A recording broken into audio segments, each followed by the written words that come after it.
제가 많은 찬양곡이 있지만 이 노래 들을 때마다 야, 어떻게 저렇게 아름다운 노래를 만들 수가 있지?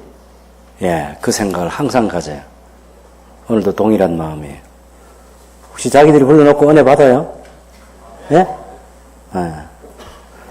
아, 너무 멋진 노래죠. 하나님께서 사람에게 그런 음악성을 주시고 그런 가사도 주시고 또 멜로디도 주셔서 이런 아름다운 노래를 성탄절에 부를 수 있게 돼서 감사한데, 성탄절뿐만 아니라 자주 우리가 부르면 좋겠어요. 이런 노래 정말 아름답잖아요. 성경의 내용들을 그대로 담아서 부를 수 있는 이 노래가 우리에게 큰 축복이 아닐 수 없습니다. 성탄절 인사 한번 할까요? 메리 크리스마스. 네, 서로에게 좀 해보세요.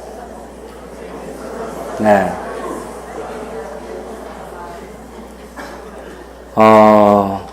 상준아, 할아버지한테 해봐.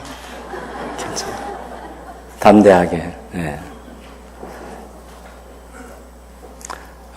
참 기쁜 성탄절입니다.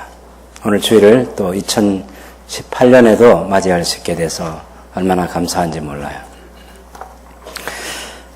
오늘 우리가 읽은 이 성경은 예수님께서 탄생하신 첫 번 크리스마스가 어떠했는지 우리에게 보여주고 있습니다. 메시아께서 오신 첫 번 성탄절입니다. 오늘 우리가 성탄절을 어떻게 보내고 있는지 우리 주변의 분위기들과 함께 이 첫 번 성탄절을 한 번 더 우리 마음속에 새겨보는 것이 중요하다, 그런 생각을 가져요. 여러분, 우리나라 분위기가 좀 이상하다고 생각하지 않으세요? 네, 얼마 전부터 성탄절이 돼도 별로 성탄절 같지가 않아요. 네, 저희가 어릴 때 아주 우리 김동문 장로님과 함께 새벽 찬양을 가고 할 그때는 너무너무 감격이 있는 그런 성탄절이었습니다.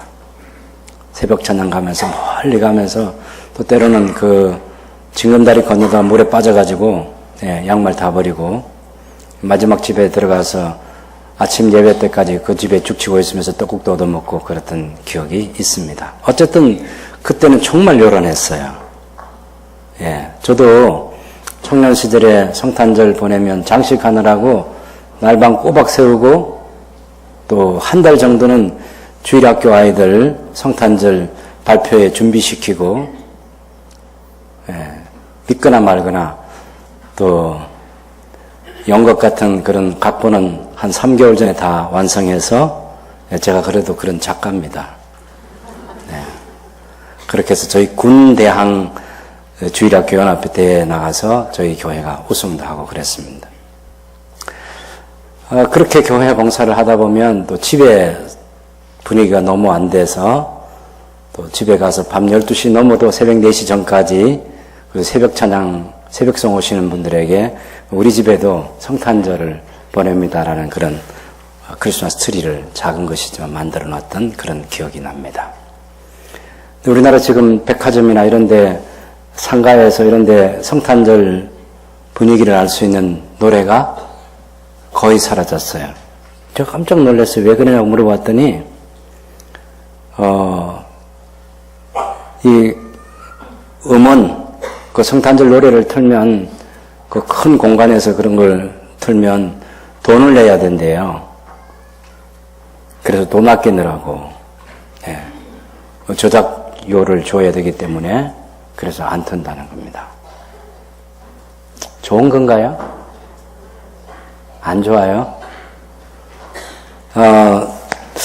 글쎄요. 어쩌면 좋을지 몰라요. 이렇게 한번 생각해 보세요. 전에는 그 상인들이 성탄절 특수를 노리고 그런 성탄절 분위기를 장식도 하고 노래도 막 들려주고 그렇게 했어요. 거리마다. 성탄절 특수를 노리는 거예요. 아니, 전 그게 나쁘다고 생각하지 않아요. 근데 그분들의 마음속에 예수님께서 구세주로, 주님으로 오신 것은 모르는 거예요. 다만 성탄절 특수입니다. 그런 상인들이 많았어요. 그런 분들에게는 당연히 돈을 내고 노래를 듣도록 하면 이제 돈이 아까워서 못하는 거죠. 성탄절에 돈을 내고도 성탄절 노래를 들려줄 수 있는 믿음 좋은 백화점 사장이 나와서 마음껏 틀어도 성탄절 기간 동안에 한 달 동안 트는 저장료는 사장이 내가 다 낸다. 야, 그런 사장 나오면 좋겠죠. 예, 진짜 좋은 상인이고 크리스찬 상인들 가운데 그런 사람도 나와야죠. 그런 백화점을 운영하는 사람. 또 거리 골목마다 그런 상인들이 많아서 성탄절 기간만이라도 예수 탄생의 소식을 제대로 알려주는 진짜 성탄절을 보내는 사람들이 많아지면 좋겠습니다. 그런데 언젠가 우리가 너무 많이 우울해졌어요. 어두워지고. 새벽에 기도하러 나오신 분들은 아마 12월 한 달 동안은 계속 매일 아침마다 성탄절에 가는 노래 한 곡씩은 꼭 부르고 성탄절을 마음에 되새김질하고 그렇게 해서 이 한 달을 보내기도 합니다만은 여러분은 더 많이 요즘엔 유튜브에 그런 노래가 많아서 더 많이 뭐 집안 청소하면서도 들을 수 있고 또 공부하면서도 들을 수 있고 노래는 말고요. 피아노 같은 소리 있잖아요. 성탄절 기타 연주, 피아노 연주한 그런 것들은 공부에 방해 안 되는 거 아시나요? 아, 방해 안 됩니다. 그건요, 굉장히 우리 머리를 건강하게 공부를 잘할 수 있는 머리로 자극을 주는 효과가 있습니다. 그래서 꼭 그런 피아노 연주한 그런 좋은 노래들, 기타 연주한 그런 노래들, 클래식으로 그런 것들 들으면서 공부도 하고 일석이조죠. 예. 마음이 하나님께로 가기도 하고 공부도 잘 되고. 어쨌든 뭔가는 지금 이 성탄절 분위기가 너무 많이 우리 주변에서 죽어 있는데 이것을 살려내야 된다는 것입니다. 다른 종교가 싫어해서 성탄절에 그런 성탄절 분위기를 내지 말자 이런 것도 있어요. 이런 것도 있어요. 우리나라만 그런 게 아니라 미국에도 그런 게 트럼프가 대통령 되기 한 10년 전부터 그런 게 있어가지고 성탄절 메리 크리스마스라고 하지 않고 무슨 뭐 할러데이인가 뭔가 시즌스 그리팅스 하면서 뭐 그냥 기쁨의 계절 뭐 이런 식으로 말이죠. 예수님이 탄생하신 기쁜 성탄절 이렇게 이름을 못 붙이는 거죠.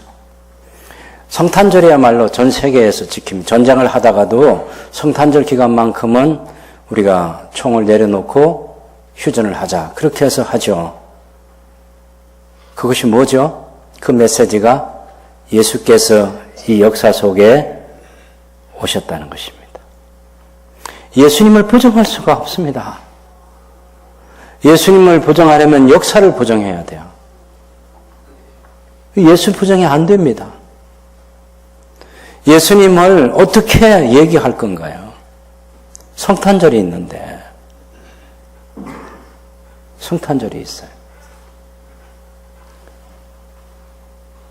그래서 우리는 이 성탄절에 제대로 된 성탄절의 의미들을 우리 마음속에 새김질하고 또 더 좋은 성탄절을 보낼 수 있는 하나님의 자녀들로 저와 여러분이 살아가는 다짐들이 있으면 좋겠습니다. 예수님께서 탄생하실 때 첫 번 크리스마스 때 예수님 탄생하신 그때가 언제냐면 2장 1절 보실까요? 그때에 가이사 아구스도가 영을 내려 천하로 다 호적하라 하였으니 구레뇨가 그죠? 2절에 보면 이 호적은 구레뇨가 수리아 총독이 되었을 때에 하신 것이라 그랬습니다. 가이사 아구스도 로마 황제를 말하는 거죠. 주전 27년부터 주후 14년까지 로마 황제가 된 사람입니다. 굉장히 탁월한 정치가예요. 행정력이 뛰어나고. 그런데 이 가이사 아구스도가 다스릴 때 또 하나님 나라 역사와는 아주 중요한 한 사람, 유다를 통치했던 이두메 사람 헤롯이라는 사람이 왕권을 바로 이 사람한테 받아가지고 왕이 됐어요. 그래서 헤롯이 성전 건축을 주전 19년부터 했잖아요. 자기 죽을 때까지. 헤롯 대성전이라. 그 이후도 물론 계속해서 그 다음 세대가 헤롯 안디바라든지 그런 시대도 계속 성전은 지어져 갔습니다만은 어쨌든 이 시기가 너무나 중요한 시기예요. 가이사 아구스토가 다스리던 주전 27년에서 주후 14년까지. 그 이후에도 로마 황제들이 여럿이 있었습니다. 우리 성경에 보면 그런 가나안 땅에 영향력을 행사했던 그런 여러 왕들이 우리 성경에 나옵니다.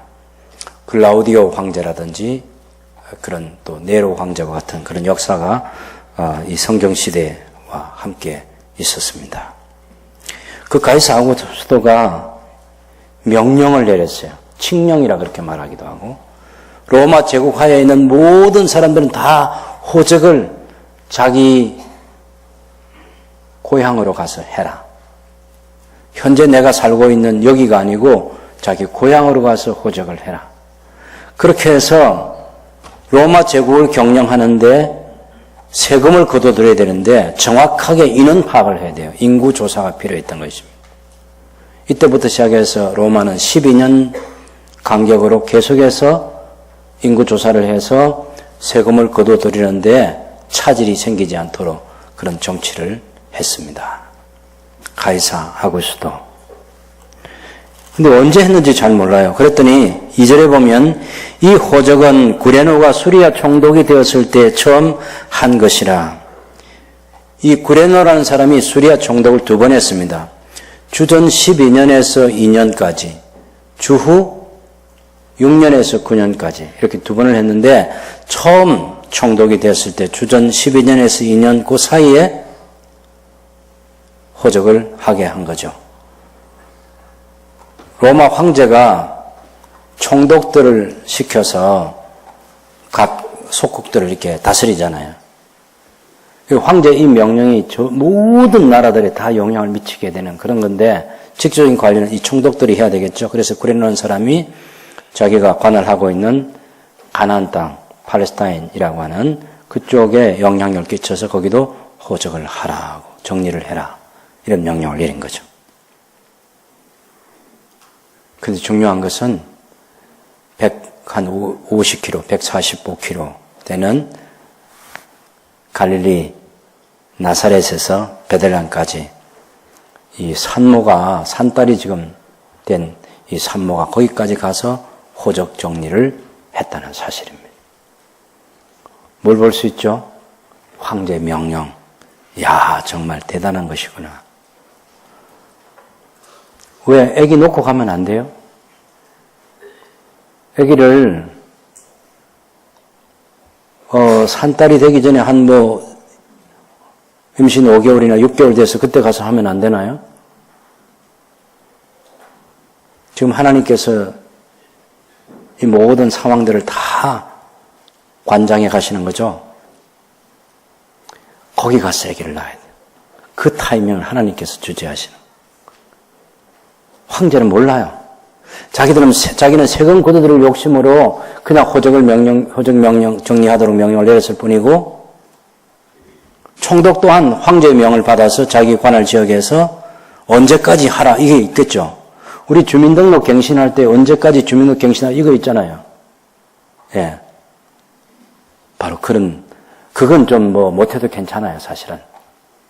제가 동사무소 직원들에게 좀 미안하지만 꼭 그때까지 못해도 또 해줍니다. 근데 이때 황제의 명령은 어길 수 없는 거예요. 그만큼 무서운 거예요.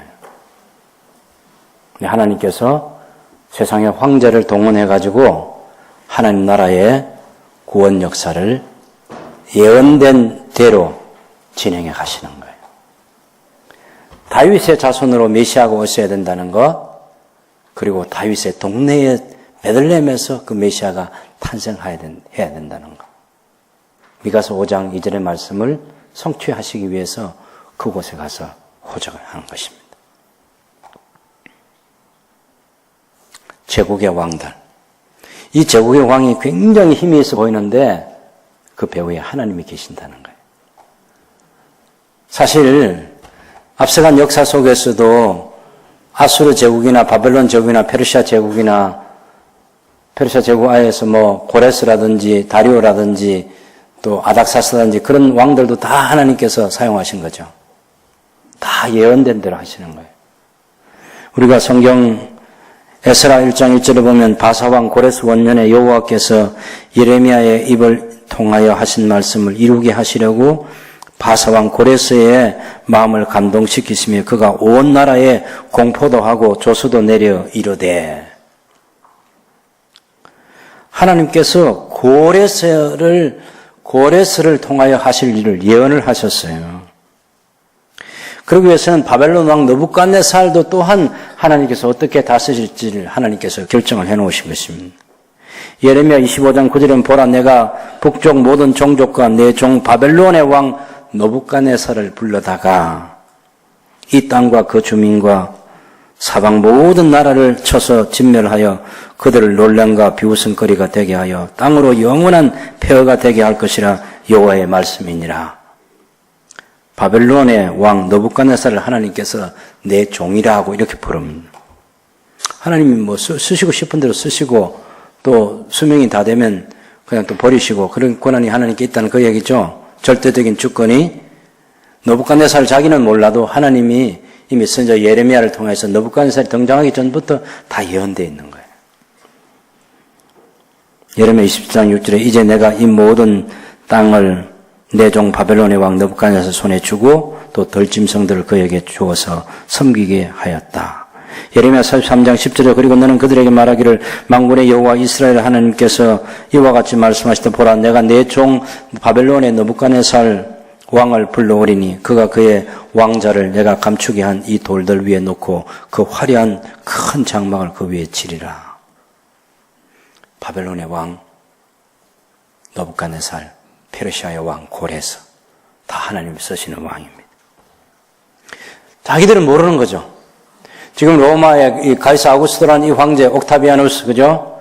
이 황제도 지금 자기가 호적하라 이런 자기 로마 제국하에 있는 모든 백성들이 자기 고향으로 가서 호적 정리를 다시 해라. 그런 명령을 내렸는데 자기는 모르지만 하나님께서 이 시간을 맞추시는 거죠. 요셉과 정혼한 마리아 그 두 사람을 지금 베들레헴으로 보내서 이미 10달 전에 누가복음 1장에 보면 천사 가브리엘이 마리아가 사내를 알지 못하는 마리아가 성령으로 한 아기를 낳을 것에 대한 예언을 했는데 그 예언을 성취하고자 하십니다. 이게 하나님이 하시는 일이에요. 이사야서 7장 14절에 보면 보라 처녀가 잉태하여 아들을 낳을 것이요 그 이름을 임마누엘이라 하리라는 그 예언이 있었는데 그 예언은 지금 이 예수님이 탄생하신 이때 이전으로 거슬러 올라가면 한 700년 전이에요. 700년 전. 그런데 그 700년 전에 조금 주전 753년에 있었던 이야기를 제가 했죠. 로물루스라는 사람이 로마에서 팔레티나라는 작은 언덕에 거기서 무슨 웃기지도 않는 나라를 하나 세워요. 여러분 나라 하면 무슨 그래 좀 크기가 있어야 되잖아. 사람들이 있어야 되잖아. 뭐 조직이 있어야 되잖아.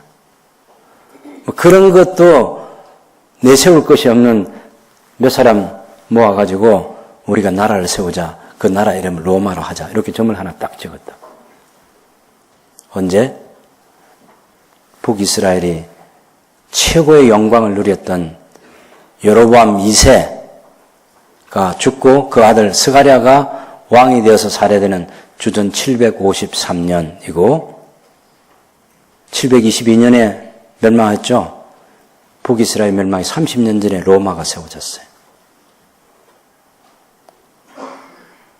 그 로마라는 작은 동네에서 우리 도계동 안골도 가면요 어마어마하게 큰 동네인 거 아시죠? 아니 아파트 이거 한 동만 해도 시골 동네 큰 동네보다 크단 말이에요. 그 아파트에 그 동장이라 합니까? 뭐라 합니까? 그 반장이라 하는지 모르겠는데 그거 우습게 생각하면 안 돼요. 그거 잘하면 제국도 만들 수 있어요. 예? 아니, 이 로물로스는 사람이 지금은 로마 하면 온 세상이 다 아는 나라지만 그때는 그 누가 아는 나라예요. 그 작은 동네에서 우리가 나라를 하나 만들자 해서 로마라는 나라를 세웠다니까. 그게 700년이 지났을 때 세계 제국을 이루는 어마어마한 힘을 가진 나라가 된 거죠. 근데 하나님께서는 그런 제국 안 세우고 선지자 이사야를 통해서 보라 처녀가 잉태하여 아들을 낳을 것이다. 그 이름을 임마누엘이라 할 것이다. 다윗의 자손으로 오신 만왕의 왕으로 만유의 주로 오시는 구세주가 오실 거다. 그 예언. 겸손하여 나귀를 타고 당신의 성에 들어가는 그런 왕이 오게 될 것에 대한 예언이 있었는데 그 예언대로 예수님이 왔어요. 아무도 안 알아주는 거죠. 황제 취임은 굉장히 화려합니다. 근데 예수님께서 탄생한 거, 이건 아무도 알아주지 않았어요. 우리나라 그 옛날 임금의 그 왕자가 태어나면 정말 대단하잖아요. 대단합니다. 왕손이 태어납니다. 근데 예수님께서 탄생하셨을 때는 아무도 아는 사람이 없어요. 그런데 이 중요한 사실을 모르고 있는 당시 세상에 하나님께서 천사를 보내셨어요. 누구에게 알릴까 생각하다가 밖에서 밤에 자기 양떼를 지키고 있는 목자들에게 이 소식을 알려줬습니다. 당시 목자들은 인권이 너무 무시되는 그런 사람들이기 때문에 법정에서 이 사람들이 증언을 해도 채택되지 않아요. 증거로. 바로 이 예수님이 탄생했을 때 이 목자들이 밖에서 밤에 자기 양떼를 지킨다는 것은 그 양떼를 다른 짐승으로부터 보호하기 위해서 목숨을 걸고 지키는 거죠. 바로 이 목자들의 대선배가 누굽니까? 다윗이잖아요. 다윗이 1000년 전에 바로 이 베들레헴에서 양떼를 지켰어요. 사자나 곰이 와서 양을 훔쳐가면 다윗이 가서 사자나 곰의 입에서 물려가는 그 어린 양을 되찾았습니다. 다윗이 힘이 좋아서? 아니요. 하나님께서 지키시고 보호해 주신 거죠. 다윗이 양떼를 지키었던 바로 그 동네입니다. 거기서 또 다른 1000년 뒤에 양떼를 지키는 목자들이 자기 양떼를 지키고 있었습니다. 1000년 전에 이 베들레헴에서 양떼를 지키던 그 목동을 하나님께서 이스라엘의 왕이 되게 하셨습니다. 그리고 너의 자손들이 계속해서 왕이 될 것이고 내가 너의 나라를 견고하게 할 것이다. 하나님의 말씀이 사무엘하 7장에 보면 나타나 있습니다. 그 1000년 뒤에 그 역사를 이루기 위해서 지금 예수께서 탄생하신 거죠. 하나님이 하시는 일입니다. 우리는 시간이 1년, 2년, 3년, 몇 년 이게 급하고 굉장히 긴 시간이 생각하는데 하나님은 1000년이 점 같아요, 점. 다윗을 왕으로 세우신 그 하나님이 1000년 뒤에 정말 다윗의 후손으로 영원한 왕이신 예수 그리스도를 역사의 무대에 보내신 거죠.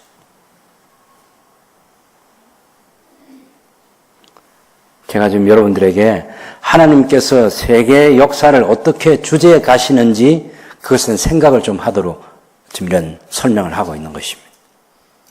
세상에 많은 일들이 일어나요.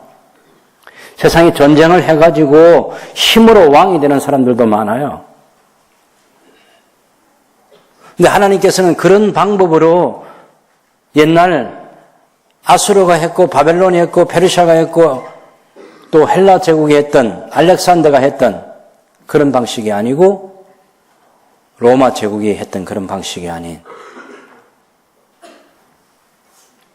태어날 곳도 제대로 마련되지 않는 임산부가 몸을 풀 수 있는 환경도 준비가 안 된 그 외양간에서 예수님이 태어나신 겁니다. 객실이 없어요.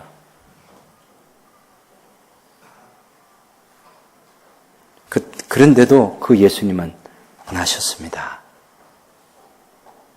하나님께서 그 예수님을 보내신 거죠. 포대기에 싸서 구유, 요물통에 이렇게 눕혀놨습니다. 아무도 관심 갖지 않습니다. 누구 하나 미역국 끓여가지고 뭐 해산의 수고를 했다고 찾아오는 사람도 없었겠죠.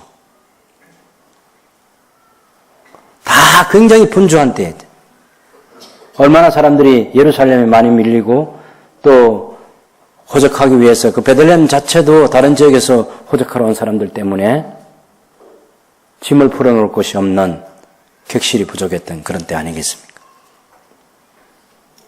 하나님께서는 그런 환경 속에서 당신의 아들을 이 세상에 보내셨습니다.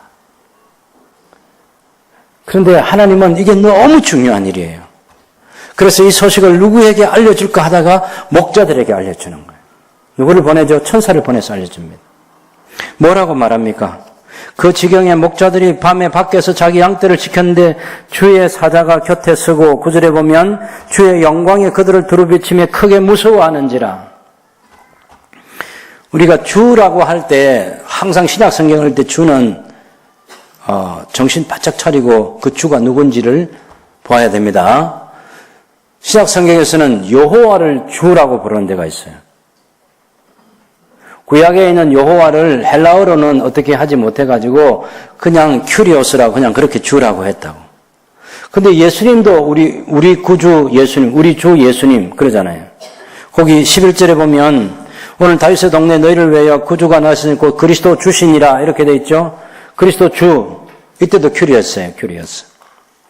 예수님이 주님이신데 여기 10절에 9절에서 주의 사자가 할 때는 여호와의 사자입니다. 여호와의 사자가 곁에 서고 여호와의 영광이 그들을 두루 비추며 크게 무서워하는지라. 천사가 무서워하지 말라. 보라 내가 온 백성이 미칠 큰 기쁨의 좋은 소식을 너희에게 전하노라. 온 백성이 미칠 큰 기쁨의 소식. 여러분 세상에는요 모든 사람에게 똑같이 기쁜 소식은 없어요. 금리가 올라가면 누구한테 좋아요? 예, 돈 있는 사람에게 좋아요. 미국 금리가 올라가면 우리는 아주 슬픈 거예요. 예. 또 금리가 안 올라가면 또 안 좋은 사람들이 있어요. 부동산도 마찬가지예요. 부동산 값이 떨어지면 좋은 사람. 이제 별로 없나 봐요. 아파트 값이 반값으로 확 됐다. 그러면 확 기뻐 뛸 만한 사람들도 있죠. 그죠? 좀 기다리는 사람들이 있을 것 같아요. 근데 절대로 그렇게 되면 안 된다는 생각 가지고 있죠. 세상이 그런 것들 때문에 요동치는 거예요, 사실은.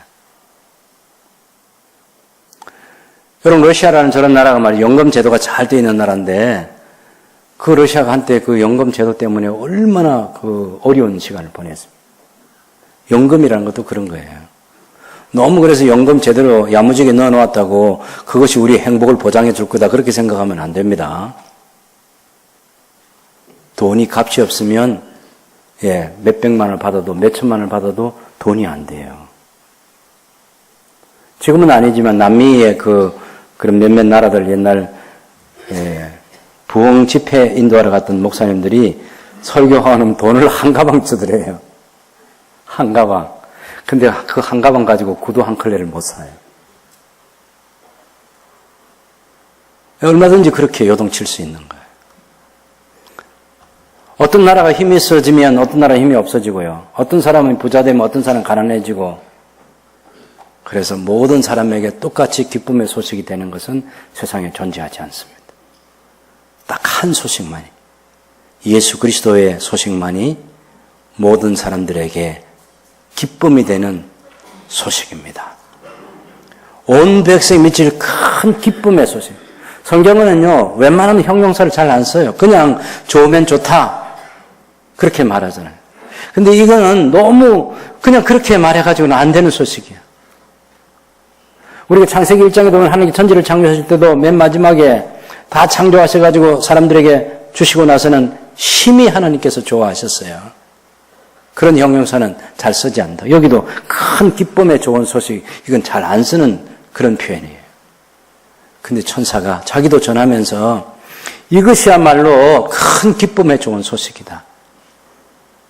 여러분, 우리가 베드로서신을 읽어보면 옛날 천사들이 선지자들이 예언한 것을 예언할 땐 자기도 모르고 그것을 연구하고 그것이 무엇인지를. 근데 그런 하나님의 구원에 관한 이 드라마는 그런 예언자들 통해서 예언된 건 천사도 살펴보기를 원하는 것이라 이렇게 얘기했어요. 천사들도 관심이 있어요. 하나님께서 당신의 백성들을 어떻게 구원하실지. 그런데 이 예수님이 탄생하신 이 사건을 보면서 수백 년 전에, 아니 창세기 3장에서부터 예언했던 그 예언이 여기 이루어지는 것을 보면서 천사가 얼마나 기뻤겠어요. 그래서 큰 기쁨의 좋은 소식을 너희에게 전하노라, 이렇게 얘기하는 거예요. 오늘 다윗의 동네 너희를 위하여 구주가 나셨다. 너희가 가서 강보에 쌓여 구유에 누워 있는 아기를 보니 이것이 너희에게 표적이니라 하더니,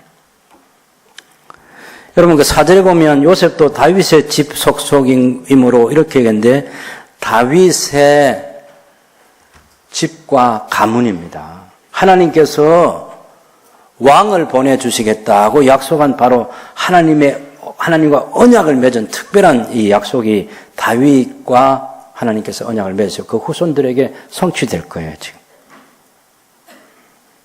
11절에 오늘 다윗의 동네에, 이것은 이제 10절에 온 백성에게 미칠 큰 기쁨의 좋은 소식을 너희에게 전한다 했는데, 왜 큰 기쁨의 좋은 소식을 전하는 그 근거가 뭐냐? 왜 큰 기쁨의 좋은 소식이, 그 근거가 10절이에요. 10절. 오늘 다윗의 동네 너희를 위하여 구세주가 나셨으니 곧 그리스도 메시아 주님이시니라. 메시아. 얼마나 언약 백성들이 기다려왔던 메시아입니까?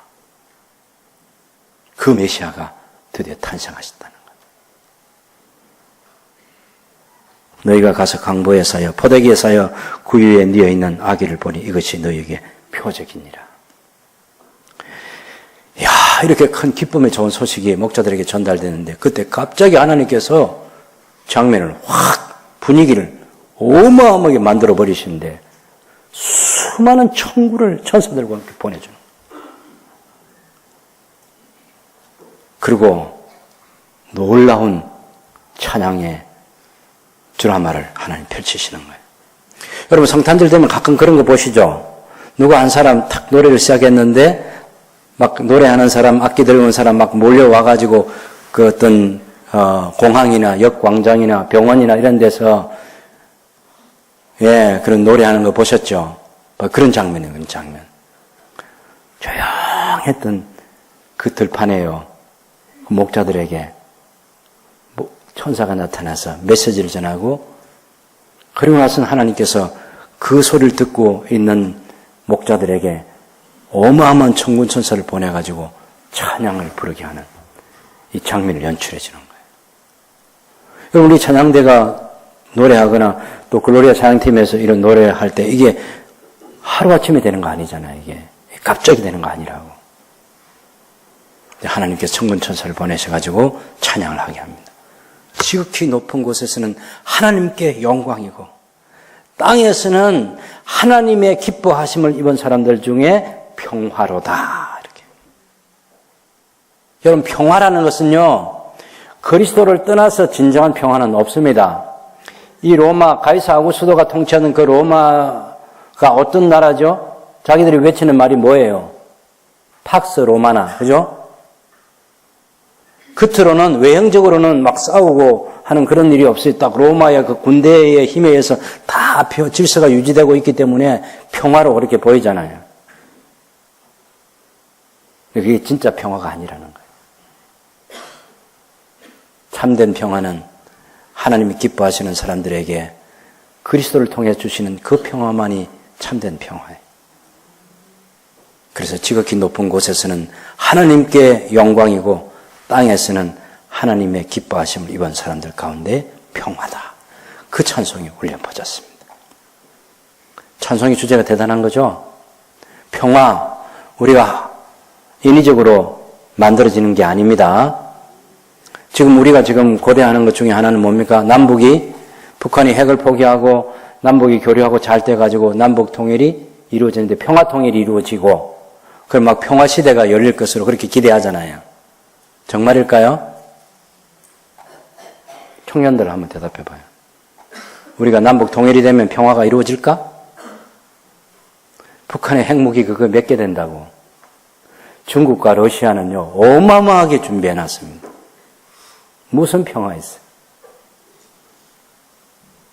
남북 통일이 돼도 여전히 매년 국방 예산은 정액을 해야죠. 그래서 우리가 그런 큰 나라가 우리를 쉽게 삼키지 못하도록 준비를 해야 될 거 아닌가요? 평화 없습니다.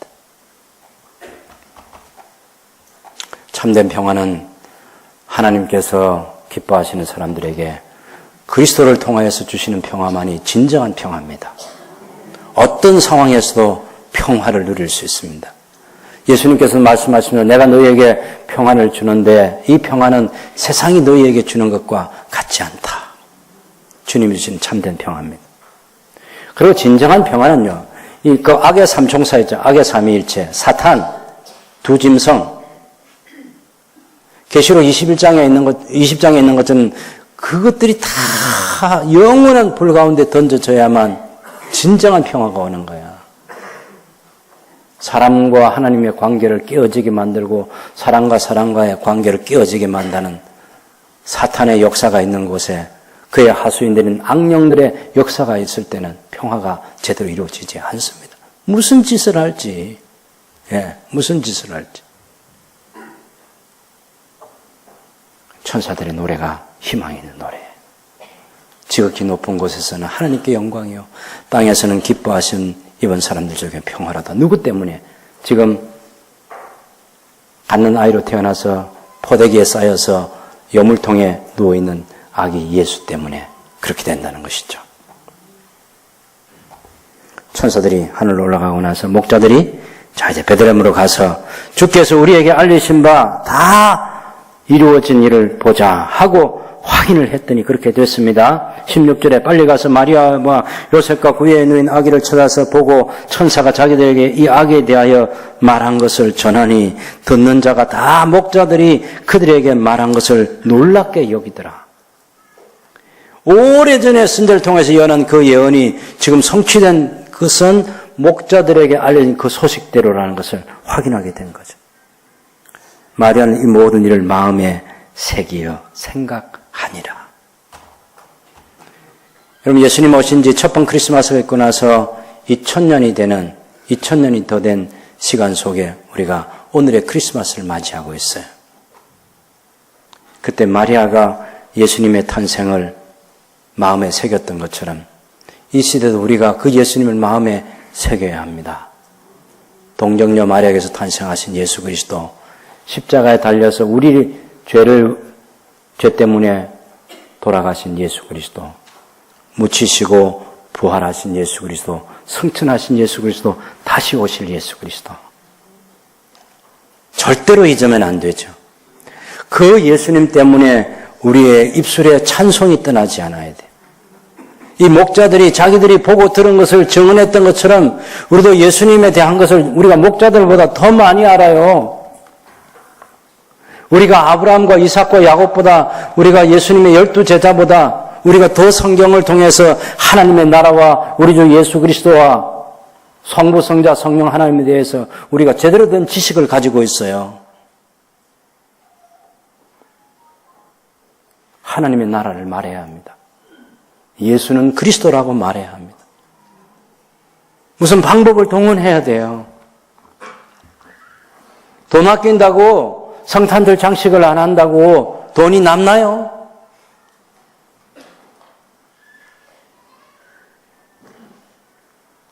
수단들을 동원해 보세요.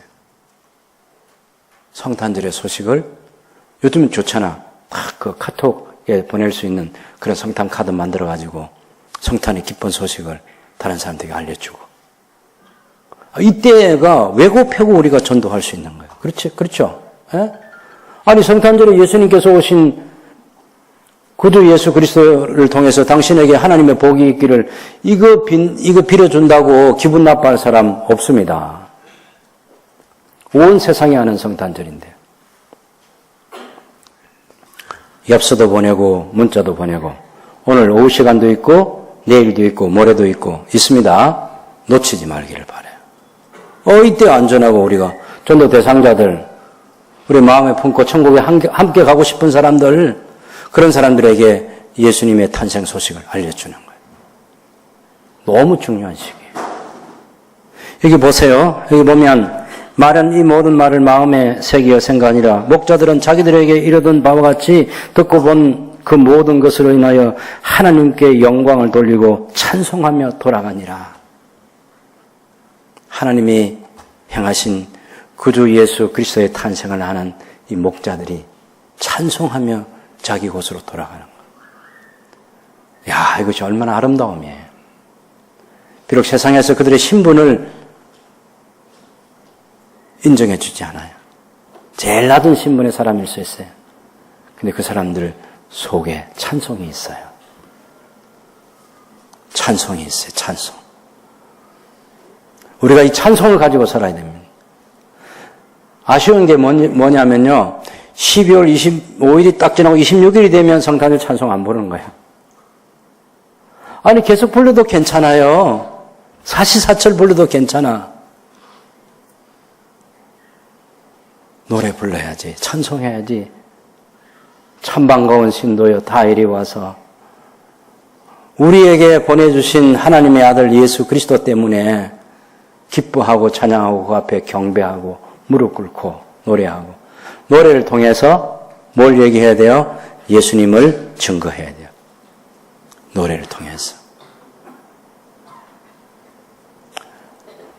오늘 우리 찬양대가 했던 이런 노래도 여러분 유튜브에 잘 나와 있을 거예요. 그런 거 보내주고, 예. 얼마나 좋아요. 몇 분 동안 계속해서 들어야 되는데. 꼭 들어봐. 그러고 또 확인해보고. 들어봤나? 물어보고. 봤다 하면 안에 뭐 내용이 뭐더노? 이렇게 또 확인을 해야 돼. 예. 귀찮지만 집중을 해야 집중을.